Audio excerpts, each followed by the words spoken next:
ये 5 पॉइंट अगर आप लोग माइंड में रखते हैं एंड आप लोग इनके ऊपर काम करते हैं, आप बियर मार्केट के अंदर अपने लॉसेस को भी मिनिमाइज करेंगे एंड ये आप लोगों की फ्यूचर में प्रॉफिटेबिलिटी को भी इंक्रीज करेगा।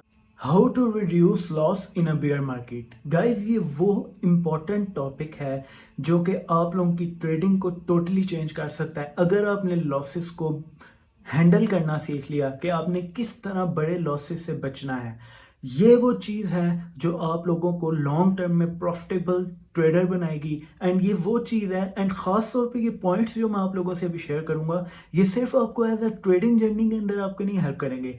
इन फ्यूचर आपके कोई भी फाइनेंशियल डिसीजन मेकिंग होगी उसके अंदर ये पॉइंट्स आप लोगों को बहुत हेल्प करेंगे। तो आप लोगों ने इस वीडियो को आखिर तक देखना है, क्योंकि बीच में अगर कोई मैंने ऐसा पॉइंट शेयर कर दिया जिसको आपने स्किप कर दिया तो पूरी वीडियो का जो मकसद होगा वो टोटली ज़ीरो हो जाएगा। तो आपने पूरी वीडियो के ऊपर बने रहना है। Let's point number 1, leverage problem. Guys ये लेवरेज प्रॉब्लम इतनी इंपॉर्टेंस रखती है बियर मार्केट के अंदर। बियर मार्केट के अंदर प्रॉब्लम क्या होता है, मार्केट के अंदर जो चार्ट पैटर्न एंड जो टेक्निकल एनालिसिस हम करते हैं वो भी एक्यूरेट फॉर्म नहीं होता। क्यों? क्योंकि इस वक्त ये ऐसा टाइम जा रहा होता है, इस वक्त हमारे पास मार्केट में जो न्यूज़ होती है उसका इतना बड़ा इम्पैक्ट होता है कि हमारे पास अगर किसी चार्ट के ऊपर, इवन के 1 डे टाइम फ्रेम के ऊपर भी हमारे पास अगर कोई बहुत ही टॉप लेवल एंड हमें कंफर्मेशन हो कि यार ये तो सामने हमारे पास चार्ट पैटर्न फॉर्म हो रहा है, इसका टारगेट ये बनता है, वो भी रिवर्स कर जाएगा। मार्केट के अंदर एक छोटी सी कोई न्यूज़ आ गई, क्योंकि बियर मार्केट मूव ही हमारे पास न्यूज़ की बेसिस पे करती है। मैं आपको एग्जांपल दूं कि अभी सीपीआई डाटा, ये अगर बुल मार्केट होती तो ये सीपीआई डाटा जितना मर्जी आ रहा होता, किसी को कोई फर्क ही नहीं पड़ना था एंड ना इससे मार्केट की मूवमेंट के ऊपर फर्क पड़ना था। उस वक्त प्रोजेक्ट के फंडामेंटल्स मार्केट को मूव कर रहे होते हैं एंड मार्केट के उन प्रोजेक्ट्स की हाइप क्रिएट कर रहे होते हैं। लेकिन अभी मार्केट के अंदर क्या हो रहा है, अभी हम देख रहे हैं कि मार्केट के अंदर हमारे पास टोटली जो चार्ट पैटर्न है, जो टेक्निकल है और जो फंडामेंटल एनालिसिस है उसकी वैल्यू ज़ीरो हो गई है, क्योंकि हर कोई सिर्फ हमारे पास सुन रहा है न्यूज़ को, न्यूज़ की बेसिस पे सब मूवमेंट हमारे पास हो रही है। ये नंबर 1 पॉइंट है। अब लेवरेज प्रॉब्लम क्यों आ रही है हमारे पास इन बियर मार्केट, आपकी लॉस की वो वजह क्यों बन रहा है। आप देखते हैं एक चार्ट को, यानी कि उसके ऊपर कोई पैटर्न फॉर्म हो रहा है, आप उसके मुताबिक लेवरेज ज़्यादा ले लेते हैं।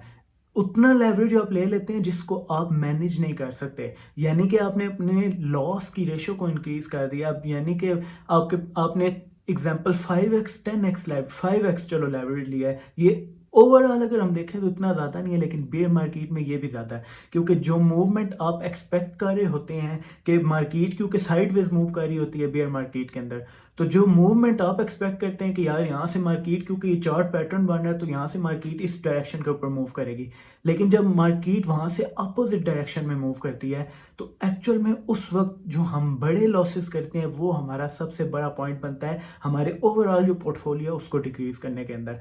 अगर आप सिर्फ अपने बड़े लॉस को ख़त्म कर दें अपनी ट्रेडिंग जर्नी के अंदर से, तो आप पीछे क्या चीज़ आपके पास आ जाएगी, small profit, small loss and big profit. ये 3 चीज़ें रह जाएंगी और ये 3 चीज़ें ही आपको हेल्प करती हैं आपकी ट्रेडिंग लाइफ को बेहतर बनाने में एंड आपके ओवरऑल पोर्टफोलियो को increase. Point number 2, risk management. Guys हम बियर मार्केट के अंदर, जैसा कि मैं पिछले जो पॉइंट है वो अगले पॉइंट से रिलेट करेगा, इस वजह से मैं आपको कह रहा था कि आपने पूरी वीडियो देखनी है।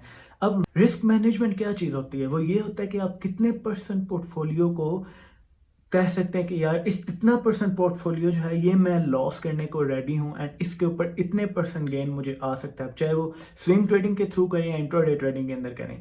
लेकिन प्रॉब्लम क्या है, आप जब लेवरेज इंक्रीज कर देते हैं आपकी रिस्क मैनेजमेंट बराबर नहीं होती, यानी कि आप अगर एक ट्रेड जो आपके नेगेटिव चली जाए, आपने देखा होगा कि चार्ट्स करेक्टली वर्क कर रहे होंगे लेकिन कभी कभी चार्ट्स जो है वो भी नहीं वर्क करते एंड टेक्निकल एनालिसिस भी फेल हो जाते हैं। उस सिनेरियोस के अंदर क्या होता है, आपने एग्जांपल एक ट्रेड लिए 5x लेवरेज के साथ, अब मार्केट 3 से 4% अगर आपके नेगेटिव डायरेक्शन में मूव करेगी तो आप अपने ओवरऑल पोर्टफोलियो को 20% लॉस कर देंगे, जो कि बहुत बड़ी अमाउंट बनती है आपके। अगर ओवरऑल पोर्टफोलियो में आप उतने के अंदर 4 ट्रेड ले सकते थे, यानी कि अगर आप 5% लॉस रखें तो आप उसके अंदर 4 ट्रेड ले सकते थे जिसमें से आपकी हम पॉसिबिलिटी अगर हम देखें तो वो 80% विनिंग की तरफ हो सकती है, लेकिन आप क्योंकि एक ही ट्रेड के अंदर इतना ज़्यादा पोर्टफोलियो थ्रो इन कर देते हैं, वो आपकी ओवरऑल प्रॉफिटेबिलिटी को कम कर देता है एंड आपकी लॉस अमाउंट एक ही ट्रेड में इतनी बड़ी हो जाती है कि नेक्स्ट टाइम आप सोचते हैं कि मैं ज़्यादा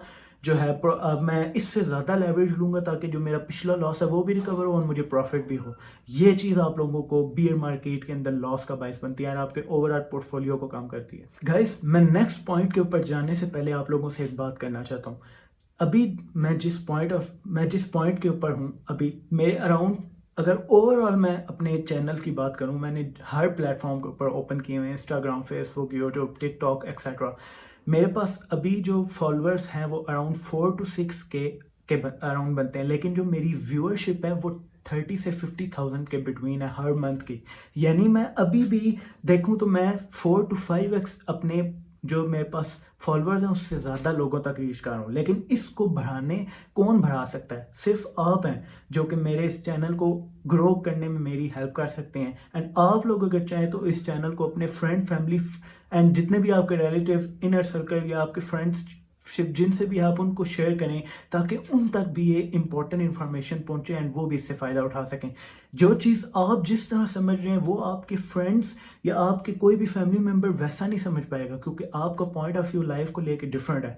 तो जिस तरह आप समझेंगे वैसा और कोई भी नहीं समझ पाएगा। तो आप अगर शेयर कर देंगे, किसी की लाइफ चेंज हो सकती है आपके एक शेयर से। तो ये काफ़ी इंपॉर्टेंट चीज़ थी, मैं आप लोगों को बताना चाहता था। अब हम नेक्स्ट पॉइंट के ऊपर चलते हैं। अब नेक्स्ट पॉइंट आता है गाइज, अब ये 2 पॉइंट वो पॉइंट मैं आप लोगों से शेयर करने लगूं कि एग्जांपल आपने एक ट्रेड लिया एंड वो पॉजिटिव में चलेगी या बियर मार्केट के अंदर। अब आपको क्या करना चाहिए उस प्रॉफिटेबल ट्रेड को आगे अपने अकाउंट के साथ मैनेज करने के लिए।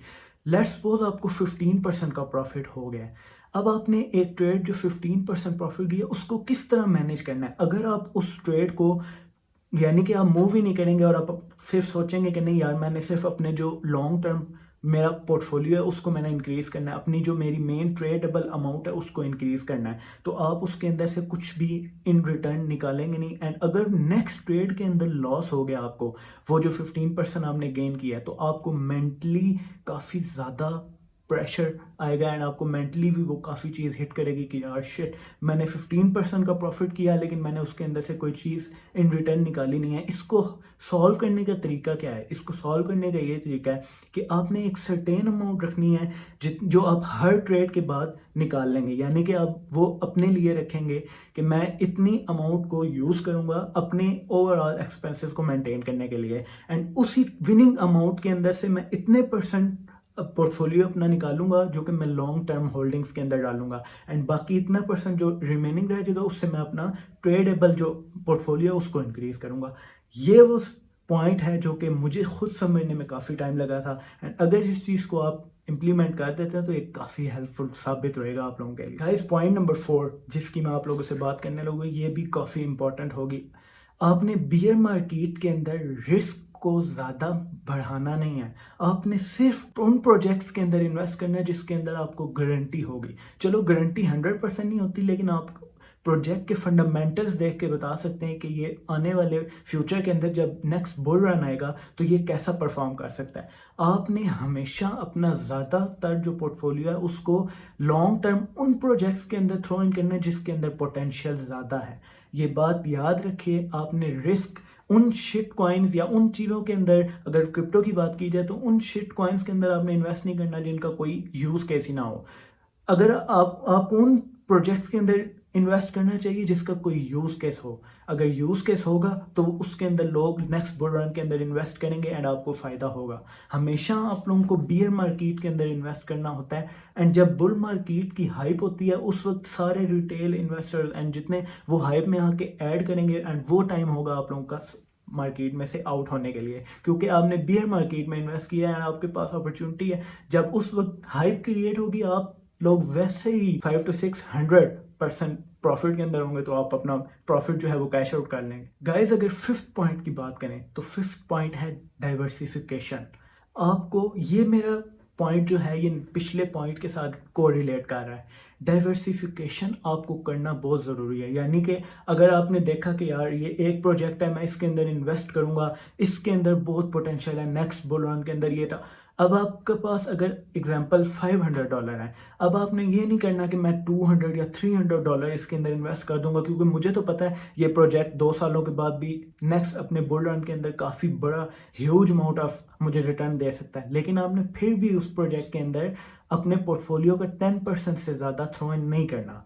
अगर आपको कोई प्रोजेक्ट लगता है कि ये 100% अप जाएगा, फिर भी आपने नहीं उसके अंदर अपना 100% पोर्टफोलियो थ्रो नहीं करना। आप उस तरह के और प्रोजेक्ट्स ढूंढ सकते हैं जिसके अंदर आप 10% या 5% करके इन्वेस्ट करते जाएं, क्योंकि खुदा न खास्ता अगर एक भी आपका प्रोजेक्ट जिसमें आपने लॉन्ग टर्म में ज़्यादा अमाउंट इन्वेस्ट कर दी और वो ना नेक्स्ट बुल रन के अंदर परफॉर्म किया, तो आपको लॉस तो हो गई, लेकिन सबसे बड़ा लॉस होगा टाइम का। जो टाइम आपका वेस्ट हो जाएगा एंड आपको प्रॉफिट नहीं आएगा उसके ऊपर।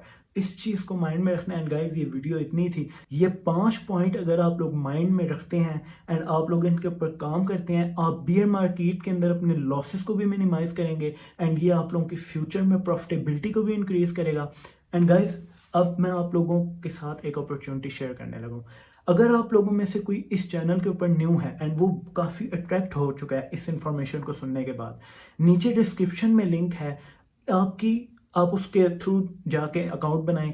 आपकी इनिशियल इन्वेस्टमेंट जो आपने इनिशियल डिपॉजिट करना है, आपको वो यूज़ ही नहीं करना पड़ेगा। आपको एक्सचेंज की तरफ से अगर आप मेरे लिंक के थ्रू ज्वाइन करते हैं, आपको $4,000 to $5,000 मिलेगा, जो कि ट्रेड आप कर सकते हैं। एंड प्रैक्टिस जो आपने करनी है आप उसके करें, उसके थ्रू करें। आप वो जो अमाउंट होगी वो निकलवा नहीं सकेंगे, लेकिन उसके ऊपर जितना भी प्रॉफिट होगा वो आप कैश आउट करवा सकेंगे। तो आपने जो प्रैक्टिस करनी है, बजाय कि अपनी रियल मनी जो आपकी अपनी है उसको यूज़ करने की बजाय अमाउंट को डिपॉजिट करें एंड वो जो आपको एक्सचेंज देगी $4,000 to $5,000, उसके साथ ट्रेड करें एंड उसके थ्रू आप अपने पोर्टफोलियो को स्टार्ट में इंक्रीज करें एंड सीखें मार्केट के बारे में। तो ये गाइस वीडियो इतनी थी। मुझे उम्मीद है कि ये वीडियो आप लोगों को पसंद आई होगी एंड आपने लाजमी शेयर करना है इस चैनल को, ताकि मैं अपनी वॉइस को, अपनी साइकोलॉजी जो मैं यूज़ करता हूँ ट्रेडिंग के अंदर, वो मैं आप लोगों के साथ शेयर करूँ एंड आप लोग आगे मुख्तलिफ लोगों के साथ शेयर करें, ताकि हम मिल के अपनी इस कम्युनिटी को ग्रो कर सकें। अल्लाह हाफ़िज़।